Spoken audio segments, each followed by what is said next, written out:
All right, I'm McCahill. I'm a botanical artist and an embroiderer as well. How did it all start, this botanical art, since my former career was really French literature and philology? So here is one of the first watercolors which I did, and of course it's very a slow process, because everything has to be, the light has to be right, and so forth and so on, the shape and the structure. And of course, usually either you put some seeds, or in this case, I used some roots. And so that's that was the beginning. Now, how did I get from this to next to the embroidery? Because after my grandmother passed away, I was always interested actually in nature. My French grandmother, I had piles of linens, and so I was thinking, well, can I maybe, they cannot be machine washed, of course, but I could dye them, or part of them, and maybe embroider. And so this is how it all started then. And so as I was interested in wildflowers, which would be here, wildflowers of Virginia, and which is very simple, actually, embroidery. And then lilies, for example, which I had plenty in my garden. And from there on, we went to, things like little asters and whatever. As well here, this is a silk embroidery, actually, which is more, the Japanese type embroidery usually. But basically, I embroider with DMC and embroidery floss, which is 6 strands usually, but I use 1 strand. So it's just like a bobbin of thread, so to speak, in order to get the details.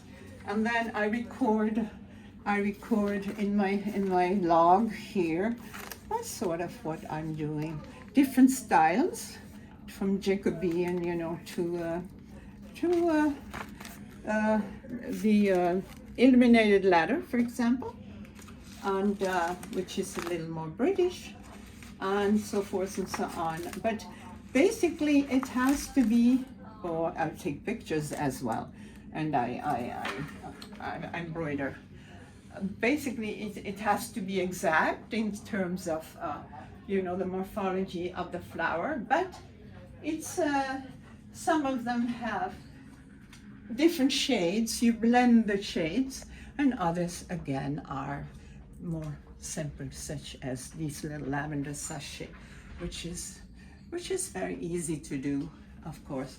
And the pouches and bookmarks are really an interesting activity, because you have to, you can really do 3 at a time, and different patterns maybe. And then the little trinket boxes as well, or as well this, just something to be framed. So I came up with all of these ideas. There are pillows, there are totes, the tote as well. And then this is how usually the work starts. And from there on, you have to do a little stitching and finishing. And recently, I wrote a little manual, a guide, for a step-by-step guide for beginners, really, because I felt that so many books are published and many of them are not. It's too much text, not enough step by step. So this is what it looks like. I have diagrams. I have, see, for example, so that people know where the final product comes from, and they can reproduce it. So that's more or less what I enjoy doing. Usually I have many more complicated, you know, a little more compositions, like maybe a flower shop, maybe a landscape or so. But unfortunately, you know, I have a show in Fredericksburg, and so most of them are there or will be there. So I didn't have too much to show here. Sorry about that. So that's, I hoped to inspire, you know, some of the, I know the American ladies often say, oh, I can't see, my eyes, I don't need that, you know, the kids don't want it, and so forth.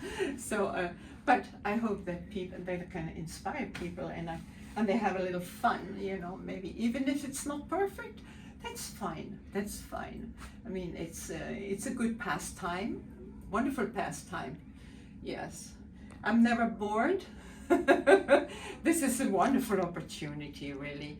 The center for either to design or to, you know, or to work. I mean, really, what else can you, how can you kill time sometimes when you are retired?